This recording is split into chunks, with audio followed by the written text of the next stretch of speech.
We got nowhere to be, just a slow dance with the summer heat. The world outside can't wait a few, 'cause right now we got nothing else to do. The sun is peeking through the cotton white blinds.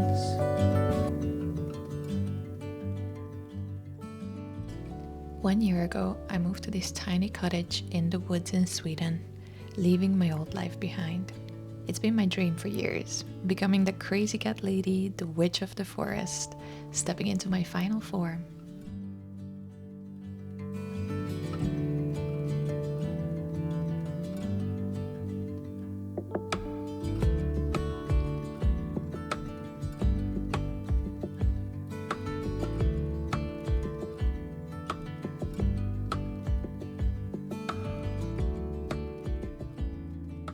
As strange as it may sound, I was craving the cold and the dark. I spent the last decade in the south, and the constant sun was driving me insane.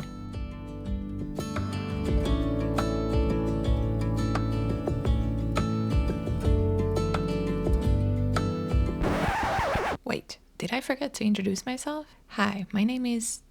Well, Sweden is awful about privacy, so you can just call me Hazel. But let's start from the beginning.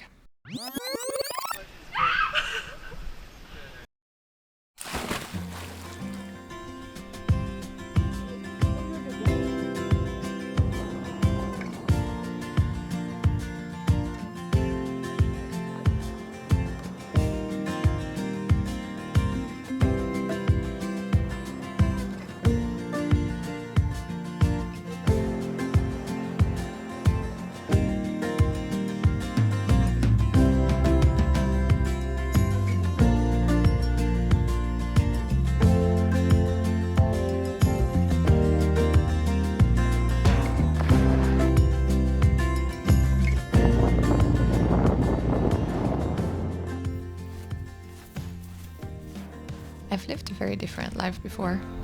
I left Hungary when I was 19 and never looked back. Well, except for the brief stint after COVID to get my driver's license. Since then, I've called many places home. England, Greece, Portugal, Spain, France and Chile. And I traveled to many more countries, but it just never felt like home. My home base for the past 10 years was the south of France. I worked in restaurants and bars, pushed myself to be more extroverted, less shy. But during the first lockdown, while staying home with Luna, something shifted. I realized just how unhappy that life made me. I was wearing a mask, and my days were all work and exhaustion. I started dreaming of a life more in tune with nature, slowing down, and spending my days enjoying the small moments that make life so beautiful. It took me a few years to form the idea and find the right place. My original plan was to work as much as I could to save up for a tiny cottage here in Sweden that I could renovate and start living my dream life. I moved to a small industrial town in France, found the cheapest apartment in a really rough neighborhood, but I quickly realized I was heading into very dark times. So instead, without much security, I decided to just go for it, to risk it all. Life's too short to waste it in the dark.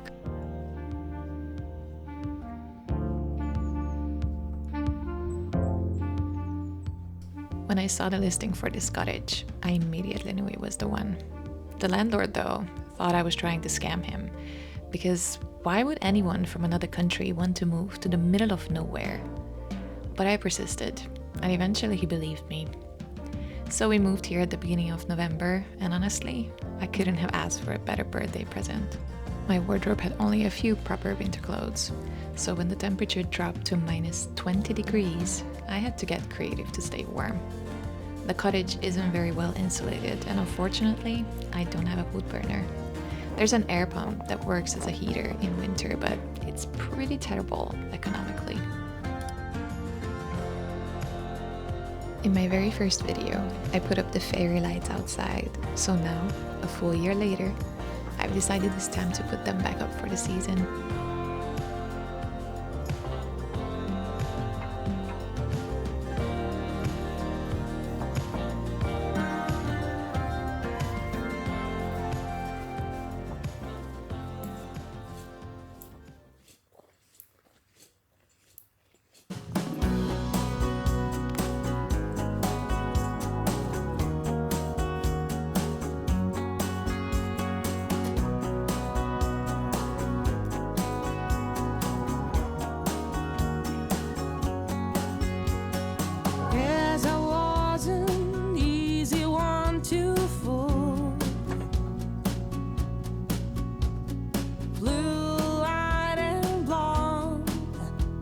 just a regular tool.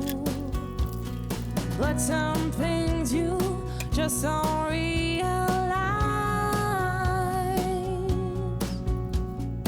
even though they're happening right in front of your eyes. I'm not even sure just what went wrong. All I know, I've stayed here for too long.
While we're here, a quick Luna update.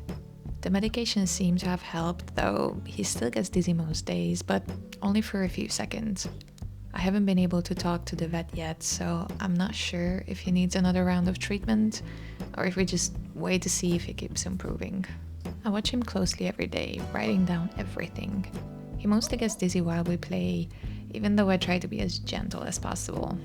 It's not easy because he still needs his playtime, and I know he gets bored a lot. I do my best to keep him entertained whenever I can. I'd rather be, baby, your color burns through me.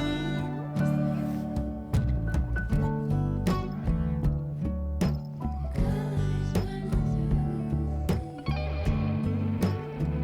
through me. Wild roses, half lit in the field, speaking more than I could ever say.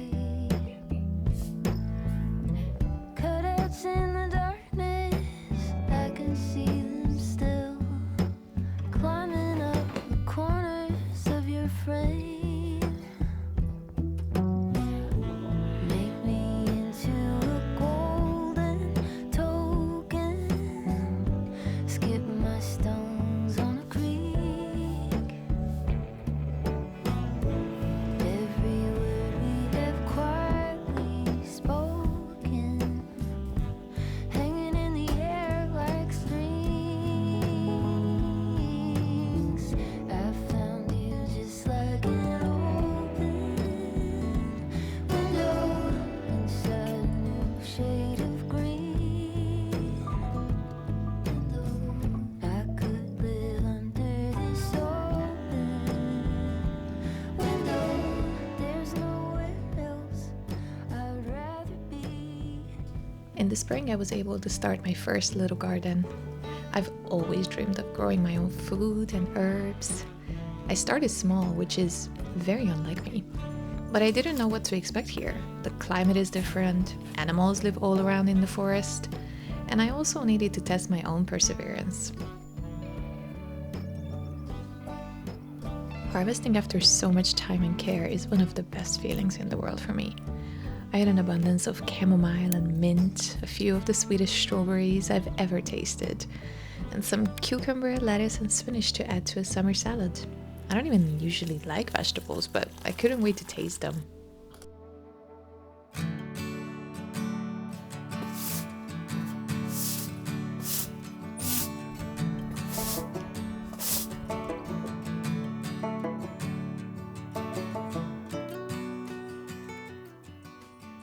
Of course, life here in the forest isn't all rainbows and sunshine. I moved here without a car, so getting anywhere takes the whole day. I carry heavy grocery bags on the bus. Went through my worst nightmare when my sweet Luna had an emergency and I was stuck here all alone. I have to be careful outside at night because the area is full of wild boars. I've had my moments of doubt, but every time I go into the city, I quickly remember just how much I don't want to live that life anymore. Every situation comes with risks and compromises. You just have to decide if it's worth it to you.